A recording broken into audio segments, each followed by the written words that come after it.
selaku pembimbing dari Saudara Rike Liani Gernadi dan Ibu Wiwi Idawati yang pada sore ini berarti kita mohon sebagai penguji ya, di samping saya sebagai ketua sidang. Kita akan mengadakan sidang akhir dari skripsi ya. Jadi ini bukan sempro ya Bu Wiwi. Ujian skripsi ya, berarti udah ada nilai skripsi. Ya Pak? Ya udah ada nilai nih.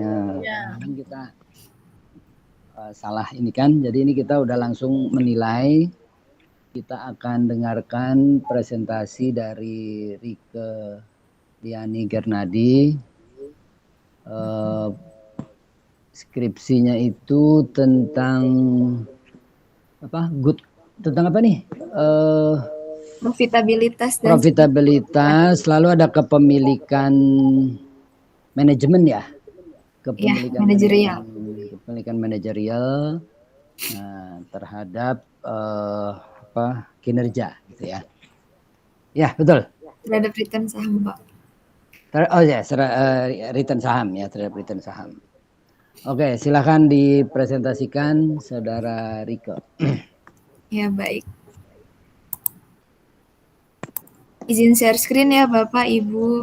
Ya.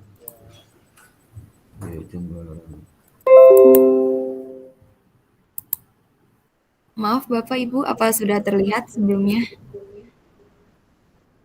Sudah. Ya. Baik kalian.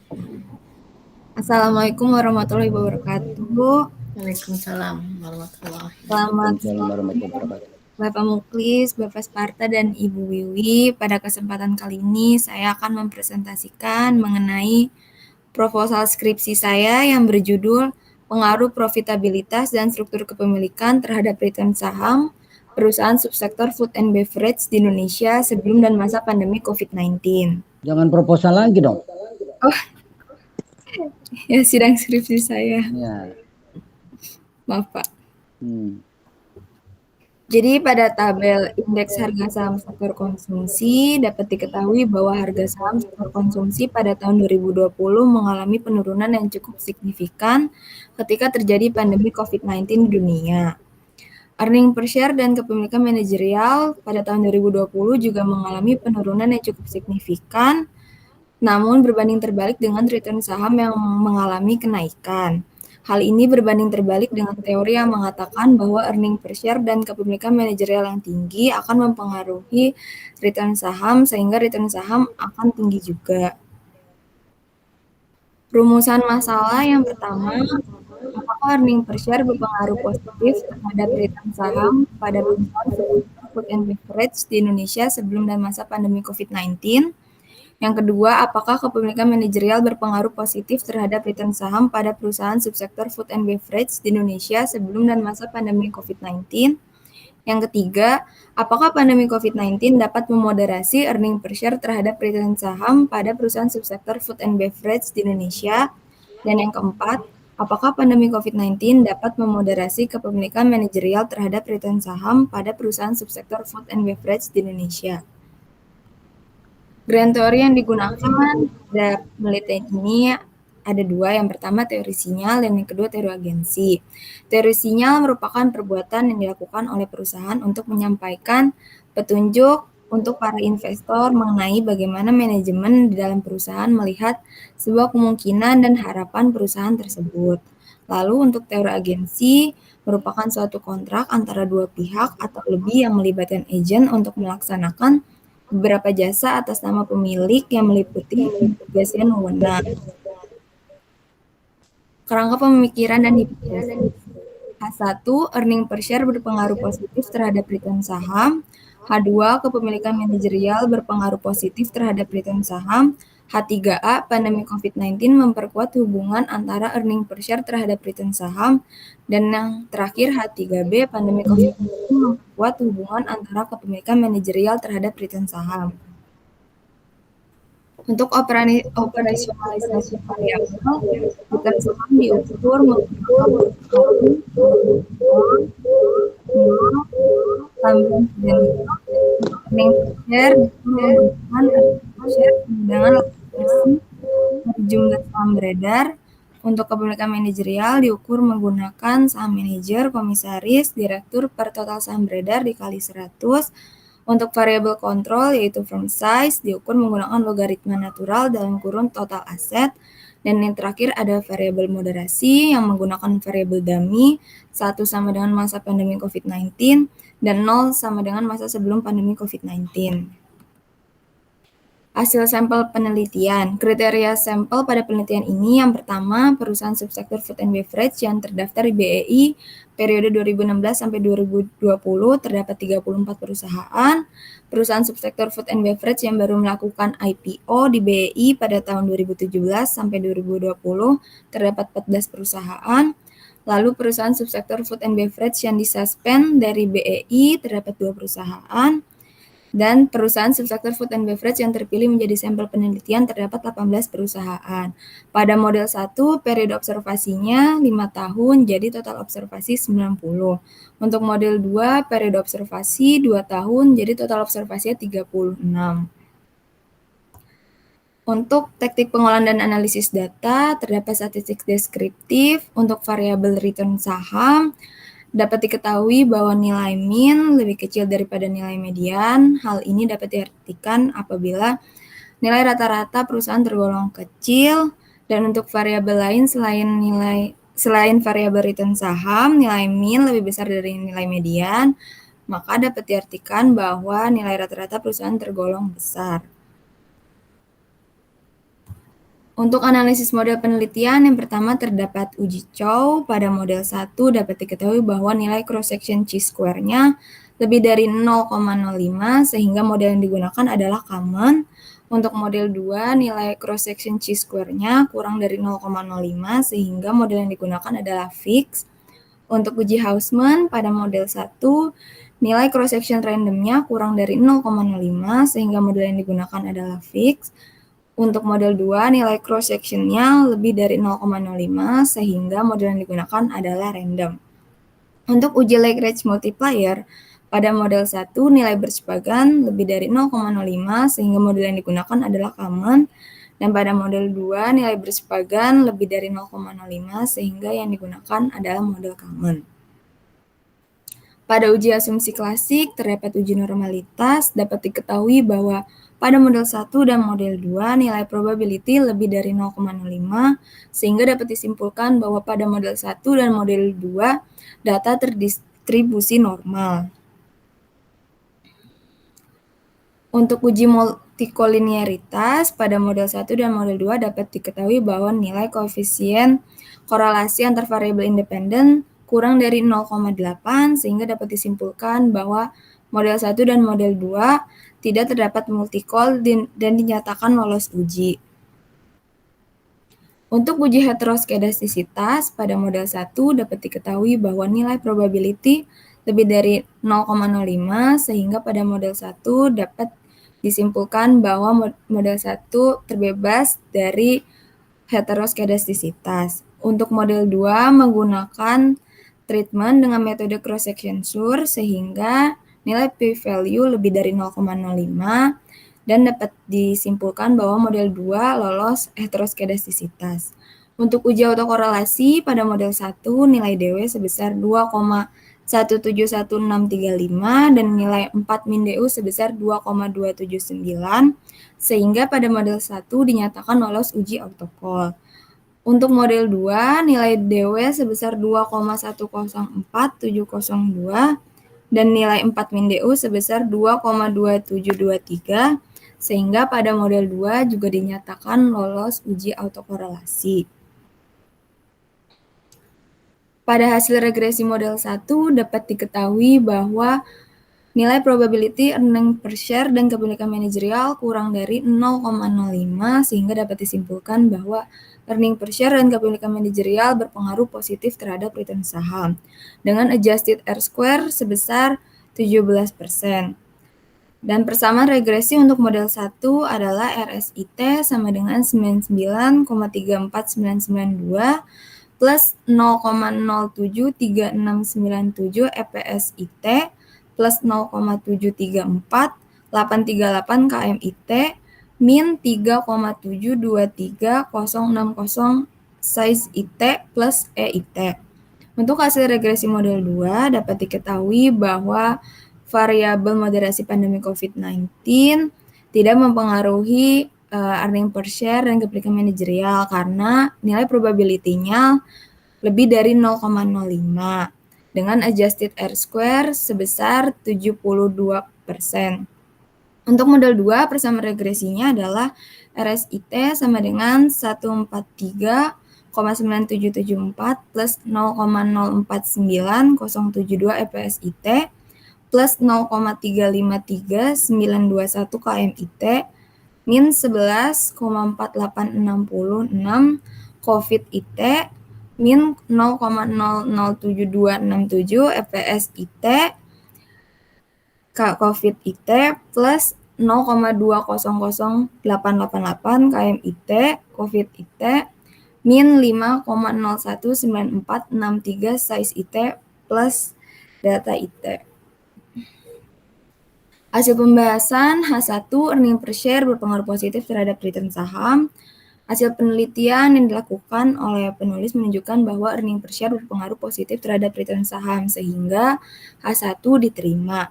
Hasil ini sejalan dengan teori yang dibangun yaitu signaling teori karena signaling teori itu menjelaskan bahwa sinyal positif yang dihasilkan oleh earning per share dapat menunjukkan kondisi likuiditas perusahaan yang baik dan bahwa perusahaan mampu memenuhi return yang diharapkan oleh para investor. Karena bagi para investor, earning per share merupakan informasi yang dianggap paling berguna karena bisa menggambarkan prospek earnings di masa depan. Untuk H2, kepemilikan manajerial berpengaruh positif terhadap return saham.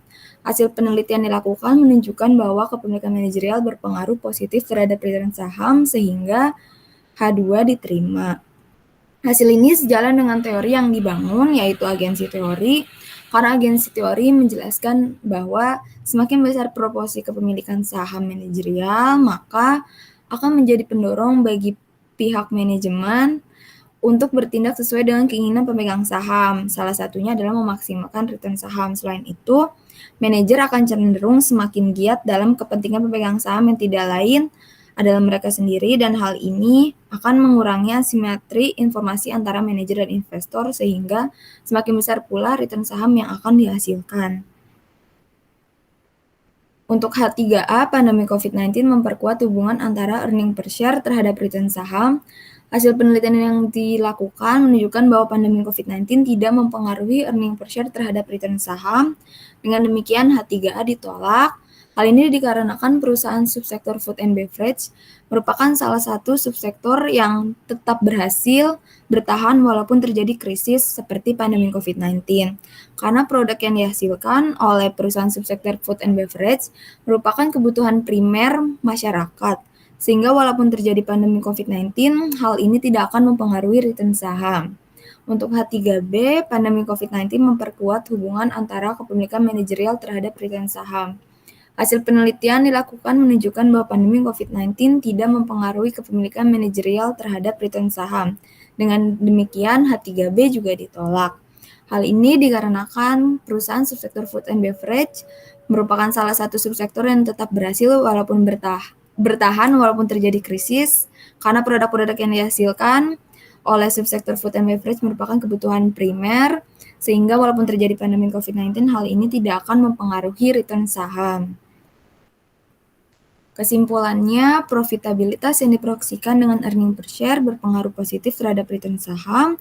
Struktur kepemilikan yang diproyeksikan dengan kepemilikan manajerial berpengaruh positif terhadap return saham. Pandemi COVID-19 tidak mempengaruhi earning per share terhadap return saham. Dan yang terakhir, pandemi COVID-19 tidak mempengaruhi kepemilikan manajerial terhadap return saham. Untuk keterbatasannya, yang pertama, sampel pada penelitian ini terbatas karena hanya meneliti pada perusahaan subsektor food and beverage yang terdaftar di BEI. Lalu yang kedua, periode penelitian ini terbatas hanya dilakukan selama 5 tahun, yaitu periode 2016 sampai 2020. Lalu yang ketiga, penelitian ini hanya menggunakan variabel independen profitabilitas yang diproksikan dengan earning per share. Lalu yang keempat, penelitian ini hanya menggunakan variabel independen struktur kepemilikan yang diproksikan dengan kepemilikan manajerial. Dan yang terakhir, indeks saham yang digunakan pada penelitian ini hanya yang terdapat di Indonesia.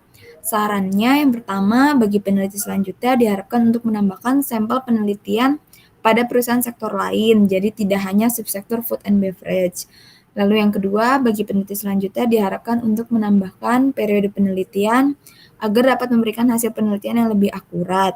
Lalu yang ketiga, apabila peneliti selanjutnya ingin melakukan penelitian terkait return saham menggunakan variabel independen profitabilitas, diharapkan menambahkan variabel lain yang dapat mempengaruhi return saham seperti rasio solvabilitas dan rasio likuiditas.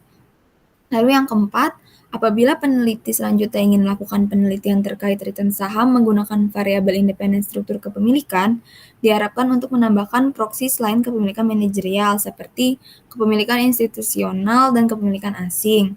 Dan yang terakhir, diharapkan dapat menggunakan objek lokasi penelitian yang berbeda, tidak hanya indeks saham di Indonesia saja, tetapi dapat menggunakan indeks saham di negara lain, sehingga dapat memperkaya hasil penelitian kondisi return saham di bursa saham negara lain. Sekian presentasi dari saya. Selebihnya mohon maaf. Wassalamualaikum warahmatullahi wabarakatuh. Waalaikumsalam warahmatullahi wabarakatuh.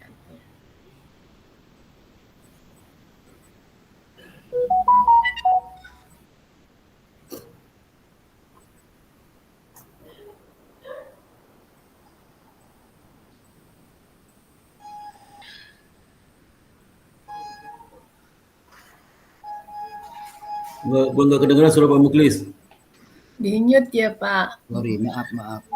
Oh, karena tadi mengung, maka terus saya mute. Ya, terima kasih Rike.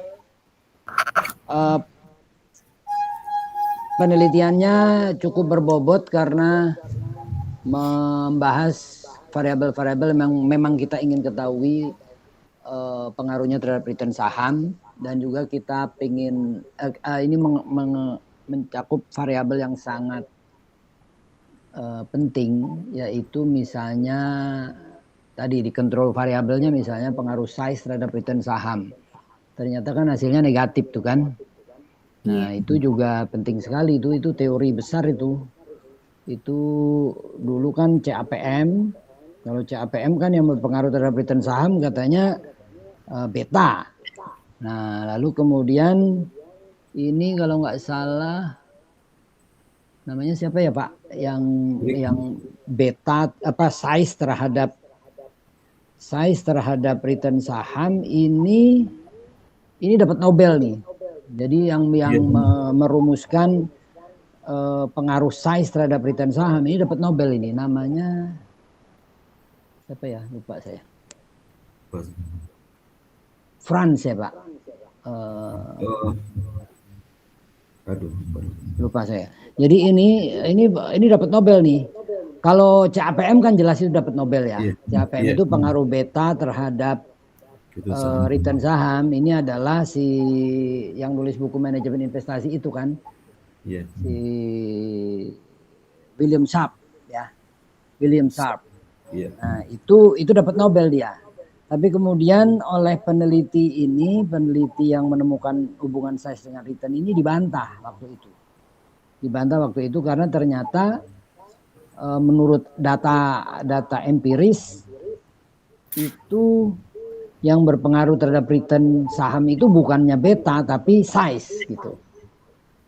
Ini penelitian besar ini karena dia membantah seorang pemenang Nobel gitu.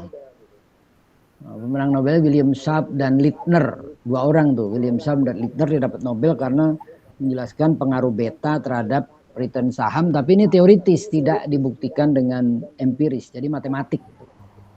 Nah, kemudian peneliti selanjutnya menguji secara empirik.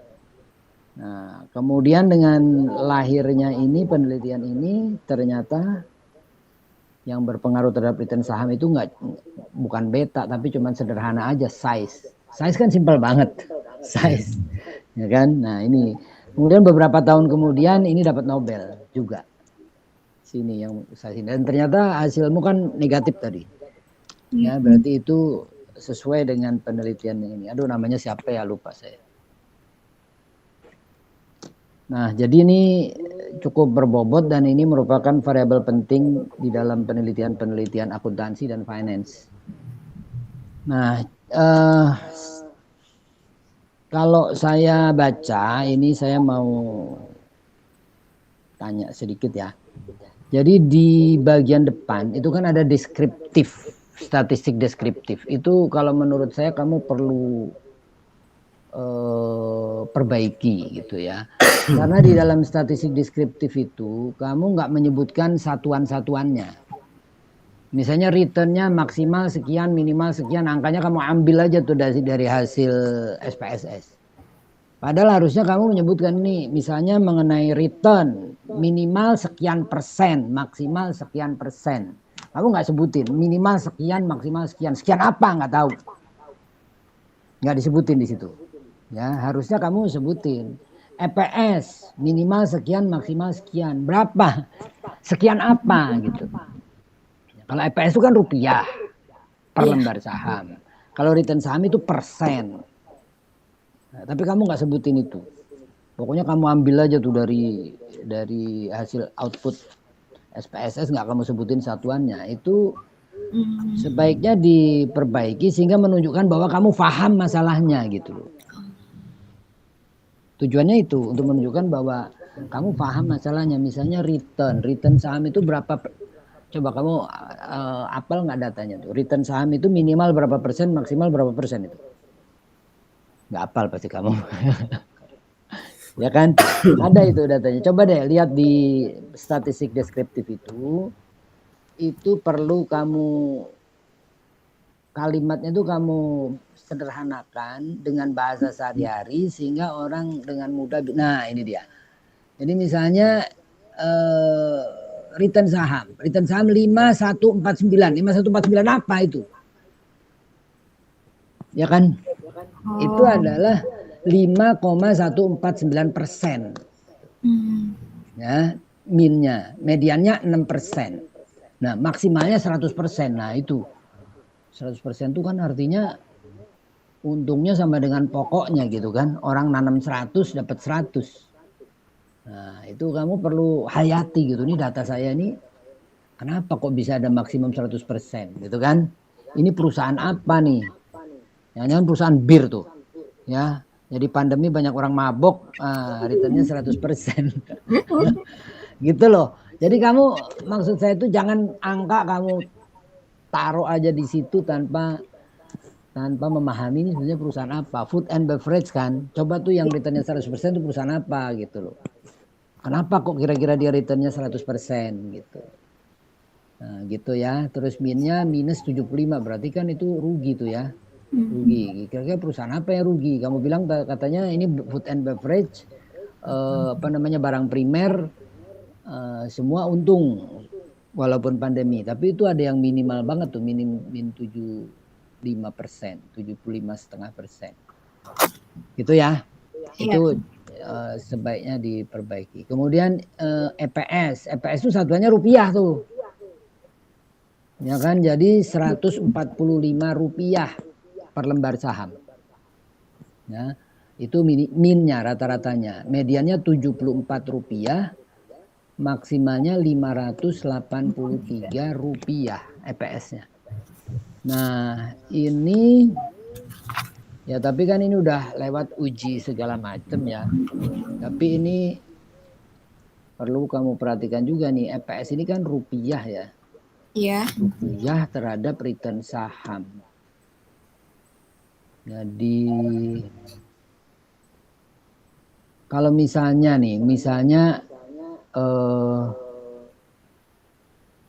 EPS dibagi harga saham misalnya, EPS dibagi harga saham. Nah itu kan pengaruh size sudah hilang gitu ya, tapi ini enggak gitu ya. Oh, mungkin karena di size-nya sana udah dikontrol gitu ya. Iya. Cocok nggak itu? Cocok nggak itu Pak logikanya gitu ya? Karena misalnya gini, misalnya ada perusahaan yang jumlah saham beredarnya sedikit. Jumlah saham beredarnya sedikit. Misalnya di sampelmu ini kan ada berapa tadi? 36 ya? 36 kali 5 gitu ya. Tadi ketemunya 80 gitu ya. Berapa sih? 90, Pak.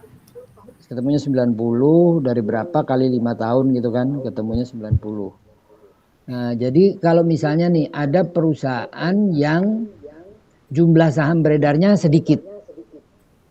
Karena jumlah saham beredarnya sedikit, berarti kan EPS-nya tinggi. Betul nggak? Jadi EPS-nya tinggi itu bukan karena kinerja, tapi karena memang jumlah saham beredar dia kebetulan sedikit. Ngerti nggak? Nah, terus kamu bilang EPS berpengaruh terhadap return saham. Ngerti nggak maksudnya nih? Ya. Iya. Jadi kan yang berpengaruh kepada return saham itu mestinya kinerja kan? Kinerja. Nah, padahal EPS itu bisa aja tinggi bukan karena kinerja, tapi karena kebetulan dia memang jumlah saham beredarnya kecil. Jadi walaupun labanya kecil dibagi jumlah saham beredar yang kecil, ya EPS-nya jadinya besar, gitu kan?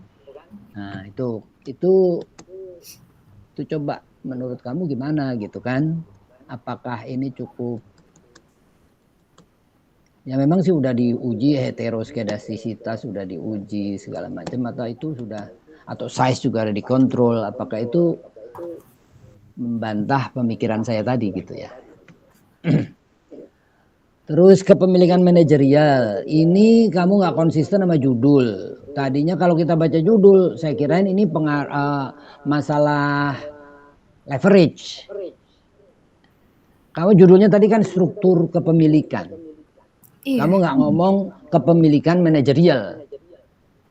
Struktur apa tadi? Iya, struktur kepemilikan. Struktur kepemilikan ya. Kan diproyeksikannya dengan kepemilikan manajerial. Kepemilikan manajerial gitu aja deh judulnya. Oh. Struktur kepemilikan saya kirain struktur modal tadi. Bukan.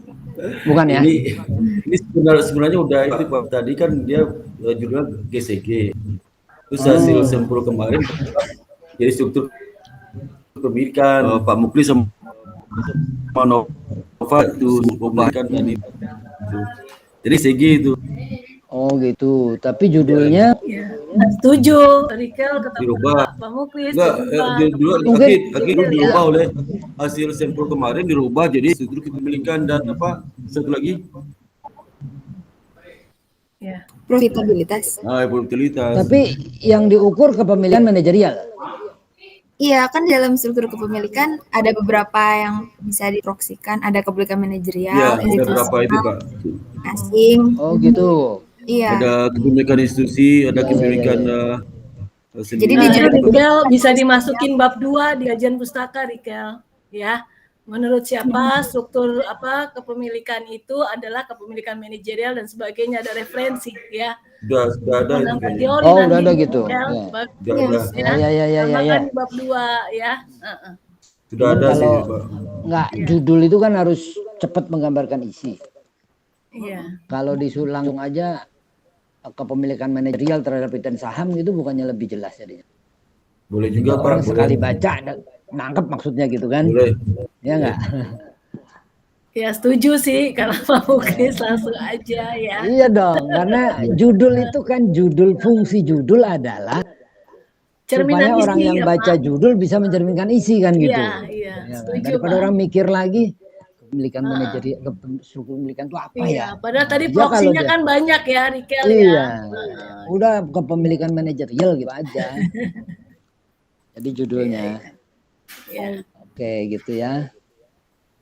Ya, ini saya rasa bagus nih semua return saham terhadap EPS pengaruh positif kan ya.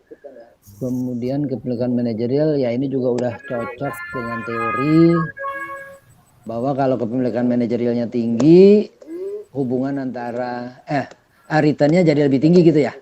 Iya. Jadi kalau kepemilikan manajerial tinggi, returnnya jadi tinggi karena kehilangan asimetri informasinya jadi berkurang gitu kan. Iya. Terjadi keselarasan antara tujuan manajemen sama tujuan pemilik karena manajemennya adalah pemilik gitu kan ya. Iya. Oke. Terus pengaruh COVID juga bagus, jadi COVID nggak berpengaruh karena perusahaannya katanya makmur semua selama karena menghasilkan COVID, selama COVID. Bener tuh begitu ya? Iya kan dia menghasilkan produk makanan dan minuman, Pak. Dan selama pandemi COVID-19 Padahal kan orang COVID orang makan minum aja kerjanya ya. Iya, nggak piknik, nggak beli mobil, nggak beli baju. Indonesia mana-mana PPKM darurat. Iya, nggak beli mobil, nggak beli baju, nggak beli. Ya benar tuh Pak. Benar. Makan minum aja, makan minum. Iya, makan minum. Benar. Laku, mobil nggak laku sekarang Pak. Mobil nggak laku. Pakaian tuh nggak laku. Pajak udah diturunin ya, pajak mobil ya. Iya. Pakaian nggak laku, rumah nggak laku semua sekarang. Kecuali makan. Tapi orang makan aja terus, makan minum. Ya. Bisa. Oke. Nah, oke itu tadi ya. Jadi relevan sekali sama praktek, sama kondisi sekarang. Terus saran. Kalau menurut saya, sarannya jangan kayak tadi. Sarannya justru, kamu kan tadi sarannya cuma disarankan sampelnya jangan cuma food and beverage, nggak gitu. Jadi kamu sarankan sampelnya adalah perusahaan yang terpengaruh COVID. Ngerti nggak? Saranmu yang nomor 1 tadi loh. Kan saranmu yang nomor 1 tadi, bagi peneliti selanjutnya diharapkan menambah sampel penelitian pada perusahaan sektor lain. Nggak gitu, jangan gitu bunyinya. Jadi melakukan penelitian serupa ini dengan sampel perusahaan yang terpengaruh COVID. Ya. Nah, nanti diharapkan hasilnya yang di sini kamu tidak signifikan, dia signifikan gitu loh. Ngerti nggak? Iya. Nah, jadi misalnya pilih tuh kayak apa Astra, Indomobil, gitu kan? Otomotif, itu kan nggak laku tuh mobilnya, ya kan? Nah, kalau nggak laku mobilnya jadinya berpengaruh karena orang nggak pada beli mobil, tetap makan minum aja gitu kan. Sektor pariwisata. Nah, pariwisata misalnya gitu kan, yang benar-benar terpengaruh COVID. Jadi nomor 1 itu kamu sarannya diharapkan meneliti mereplikasi penelitian ini dengan menggunakan sampel perusahaan-perusahaan yang terpengaruh negatif oleh COVID gitu. Sehingga nanti bisa di kontras gitu, dilihat kontrasnya gitu. Ya, seperti itu sarannya. Saya rasa tuh jadinya sangat relevan sama temuannya gitu loh. Ya, dan sangat relevan sama sampelmu yang purposive kan. Sampelmu kan purposive. Saya sengaja nih mau lihat perusahaan yang makanan dan minuman. Nah, makanya kamu sarankan lagi penelitian berikutnya purposive juga. Perusahaan yang karakteristiknya berbeda sama makanan minuman, yaitu yang hancur selama COVID gitu loh. Ya? Iya. Oke.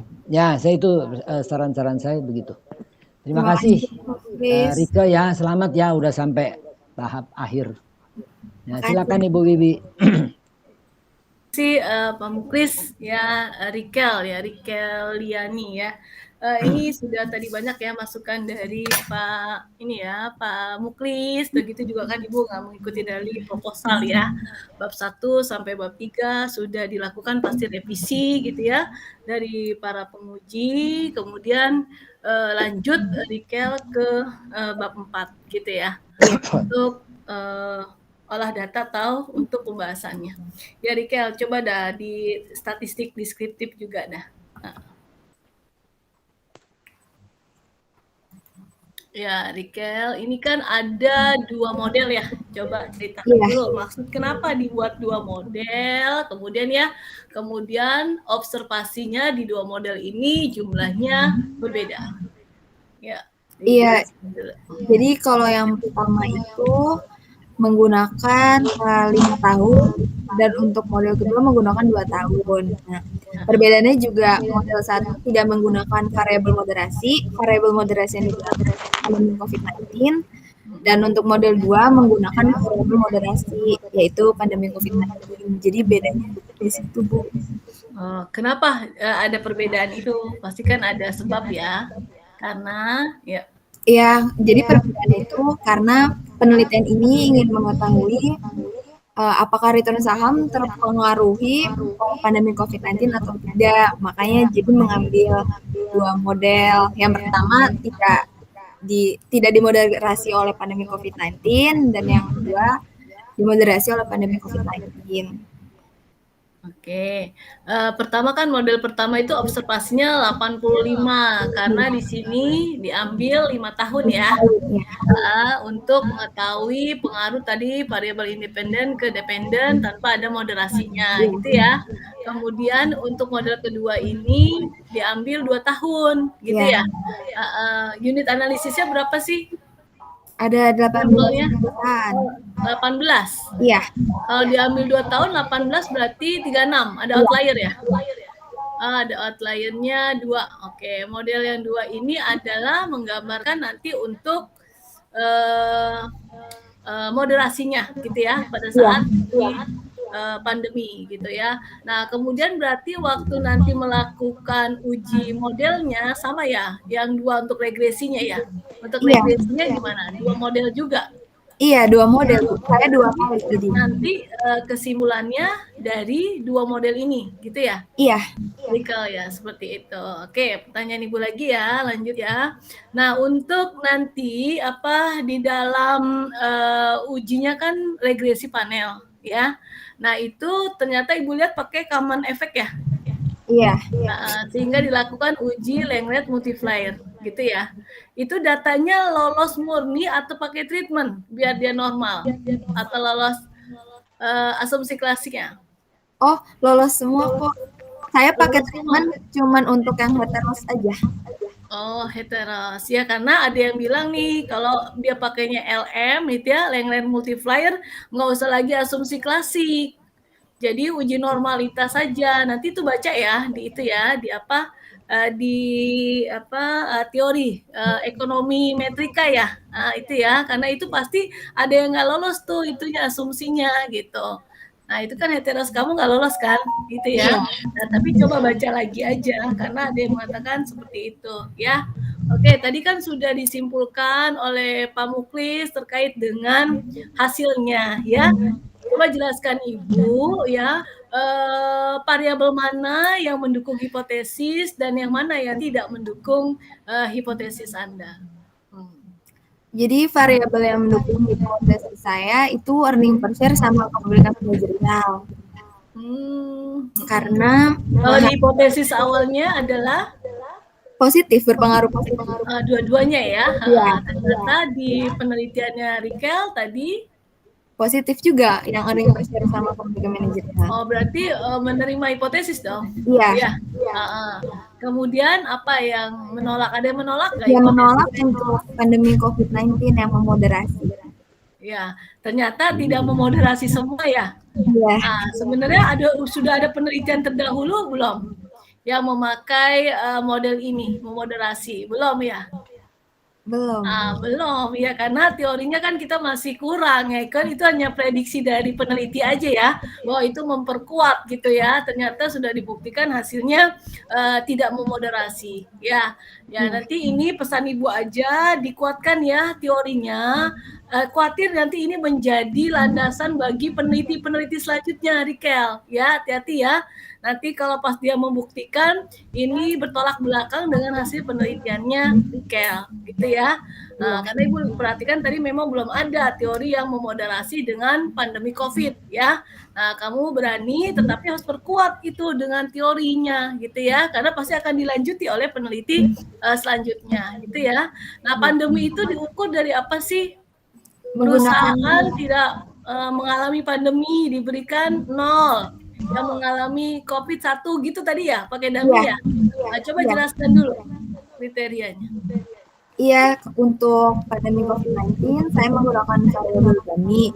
1 sama dengan masa pandemi COVID-19 dan 0 masa sebelum pandemi COVID-19. Ya. Lihatnya itu di laporan keuangan ini kan makanan dan minuman, lah Indofood ya, itu lihatnya bagaimana itu? Melihatnya di mana itu?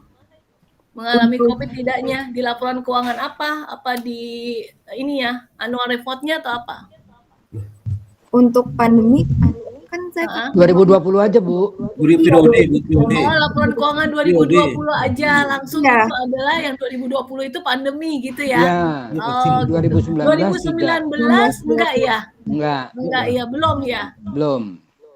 2019 belum. Oh, Rikel gitu. Jadi 2020 itu dianggapnya semuanya Pandemi. mengalami COVID seperti itu. Ya.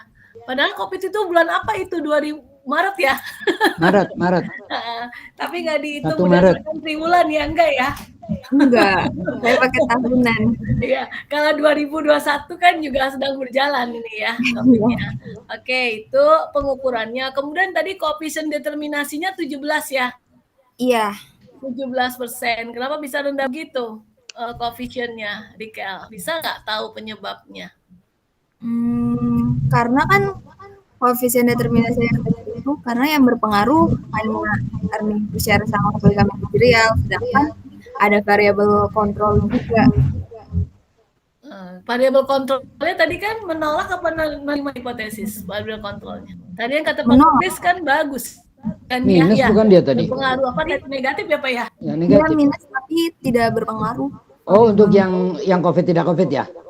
Iya. Tapi yang 5 tahun minus gitu. Enggak Pak, enggak berpengaruh juga variabel kontrol. Variabel kontrol tidak berpengaruh Pak. Iya. Oh gitu. Iya. Yang model 1 coba dah. Iya, itu kontrolnya kan size ya. Tapi ya, angkanya tidak berpengaruh. koefisiennya sih -5 gitu ya. Meyakinkan banget -5 gitu. Mana tuh? -5. Yang koefisien mana Tadi Pak? saya -5? baca koefisiennya. Probability bukannya signifikan tuh, model Tuh lihat 2. -5 tuh. -3 Koefisiennya, koefisiennya. Pak. Ya, Koefisiennya. tapi kalau yang -5 yang model kedua, Koefisien. kalau model satunya nggak berpengaruh. Model 1 size-nya Nggak pengaruh. Nggak pengaruh. Model 2 pengaruh. Setelah moderasi dia pengaruh ya. Iya. Moderasi Enggak, dia itu 10% kan ya, 10,062 ya. 10,62 itu kan? -5 tuh Pak koefisiennya. Iya. Koefisien. Enggak, yang model 1. Oh, model 1. Iya, Model iya. 1 kan 10%, jadi masih di atas 5% gitu kan. Iya. Iya. Iya. Tapi kalau model 2 itu Waduh. kan 0,000. Hmm. 0,000. Jadi saya lihatnya tadi angka itu, Bu. -5. Oh, angka itu ya Pak ya. -5 koefisiennya dan probability-nya itu 0,00000.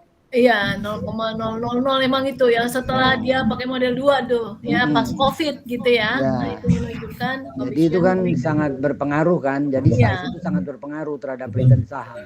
Oke, iya. Dan pengaruhnya negatif. Jadi makin gede itu perusahaan, return-nya itu makin negatif, makin kecil. Iya, oke. Berarti nanti itu untuk saran ya, Rikel ya, karena kan koefisien determinasinya 17% ya. Habis jauh daripada 50%. Nah, itu untuk menjadi saran apa nih gitu ya, keterbatasan dari penelitian ini gitu ya. Tadi katanya Pak Muklis kan karena COVID ya itulah apa semua orang butuh makan minum gitu ya, meningkat gitu ya. Nah, itu nanti bisa disarankan dalam keterbatasannya ya. Pasti ini akan dilanjuti oleh peneliti-peneliti selanjutnya nih Rikel ya. Makanya buat yang sebagus mungkin gitu ya. Jangan sampai nanti hasil penelitiannya menjerumuskan peneliti selanjutnya gitu ya. Kuatkan teorinya aja, bagus ini penelitiannya ya. Oke, dari Ibu itu aja sih. Ya, jadi gini Rikel, Silakan Pak Muklis. Halo Rikel. Jadi nanti misalnya nih tahun 2021 udah ada data. Iya. 2021 udah ada data dan masih pandemi juga kan 2021. Ya enggak? Nah, jadi nanti bisa pakai 4 tahun. Jadi 2 tahun sebelum pandemi, 2 tahun setelah pandemi gitu loh. Iya. Setelah pandeminya 2020 2021. Ya, sebelum pandeminya 2019 2018. 18 19 sebelum pandemi, 2020 2021 sudah pandemi. Jadi datanya lebih banyak. Nah, mungkin itu hasilnya jadi lebih kelihatan gitu. Ya. Iya. Itu disarankan seperti itu. Ya karena ini memang datanya terbatas. Atau kalau enggak ya usulmu tadi itu kan kalau mau menguatkan lagi dicari yang kira-kira sejalan sama R&B ya. F&B ya, food and beverage ya. Iya. Iya, nah makanan minum. Misalnya obat misalnya. Farmasi. Oh, itu naik tuh. Farmasi dan kesehatan gitu kali ya. Dampak Kan positif. setara nih sama ini gitu kan. Nah, mungkin kamu sarankan sampelnya F&B sama farmasi. Iya. Nah, itu untuk yang pengaruhnya bagus kan.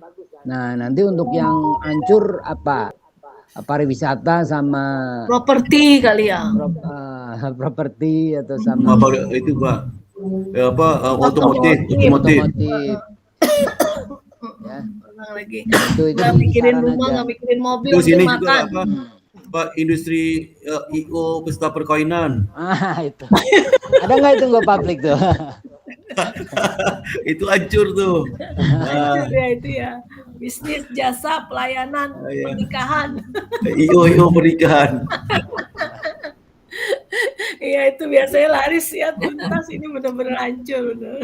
Hotel kan, perhotelan. Pariwisata gitu kan. Perhotelan.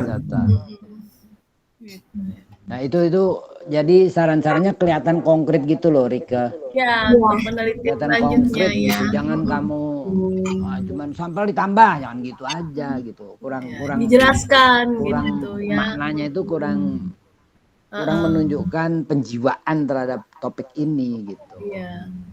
Coefficient juga gitu ya Pak ya, 17% berarti itu apa yang harus disarankan gitu ya, variabel-variabel yang lebih bagus untuk diteliti itu apa, baca jurnal aja, Rika kan banyak. Iya. Ya. Oke. Ya cukuplah saya rasa Ya, nih saya bagus juga sudah ya cukup, Rika. Pak. Bagus sekali. Mudah-mudahan nanti bisa disempurnakan oleh peneliti-peneliti. Nah, peneliti itu nggak ada yang sempurna. Penelitian itu nggak ada yang sempurna. Justru yang menarik yang nggak sempurna itu sehingga biar mendorong rasa dilanjutin. ingin tahu untuk mengembangkan pengetahuan kita gitu. Kita jadi ingin tahu, penelitian akan berlanjut terus. Itu tidak ada penelitian yang sempurna gitu ya. Nah, itulah yang mengembangkan ilmu itu yang itu. Tidak sempurnaan itu yang membuat ilmu berkembang. Oke, saya rasa Rika bisa keluar dulu ya. Iya Pak. Pak Muklis, mungkin saya ngomong sebentar Pak. Oh ya, silakan Pak. Oke, terima kasih kepada Pak Muklis, Bu Iwi. Kemudian Mbak Rike tolong dicatat rekomendasi tadi. Iya. Untuk yang adjusted square itu bisa kamu tambahkan begini ceritanya. Jadi hampir semua riset pasar modal kalau dependent variabelnya itu return saham pasti adjustednya nggak sampai 20-30%. Ya betul. Ya, pasti itu. Jadi pasti jangan sampai 40% Bu Iwi ya, nggak mungkin. Karena pasar itu sifatnya arbiter. Pasar nggak bisa ditebak ya. Kalau pasar ditebak itu luar biasa sangat tidak efisien pasar itu ya, sangat tidak efisien. Jadi makin arbiter pasar makin efisien. Nah itu bisa tambahkan seperti itu. Kenapa riset pasar modal itu cenderung adjustment-nya lebih kecil ya. Untuk deskripsi model 2 mungkin karena pengaruh yang menguatkan itu karena pengaruh dari pandeminya itu kali ya, atau moderasi pandemi itu kali bisa juga. Walaupun moderasi pandemi tidak signifikan, tapi COVID seluruh sangat signifikan ya. Itu yang dapat kami sampaikan. Terima kasih Pak Muklis, Bu Iwi, Assalamualaikum warahmatullahi wabarakatuh. Waalaikumsalam warahmatullahi wabarakatuh. Waalaikumsalam warahmatullahi wabarakatuh. Ya, silakan.